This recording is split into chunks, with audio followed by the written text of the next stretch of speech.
I am the Tofu Golem. Please enjoy the video. You'll begin by confirming compatibility and grabbing a proper cable. Plug the phone into the car's USB port and unlock the screen. Some systems require the first authorization on the phone. Once done, allow Android Auto permissions for contacts, messages, and location so apps appear. Make sure Bluetooth is on to speed pairing and reduce audio dropouts. If prompted, select Android Auto on the stereo. This initial authorization establishes the secure link between your phone and the head unit. Now continue by choosing Android Auto from the car's input list and completing any in-system prompts. You'll see the Android Auto interface load. On your phone, open the Android Auto app and pick which apps to show, then enable voice access for hands-free commands.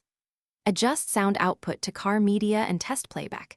If steering wheel buttons don't respond, map them through the stereo's settings. These middle steps ensure reliable app visibility, clear audio routing, and proper physical control integration while driving. Finish by verifying navigation, calling, and voice commands operate while stationary.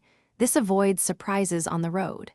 If the system won't connect, disconnect and try a different USB port or swap to a certified data cable because many failures are cable-related. Still stuck?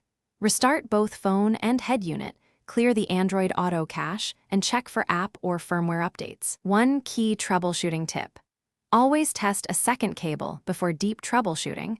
Most issues resolve with a proper. Thanks for watching. Consider subscribing if we helped you today.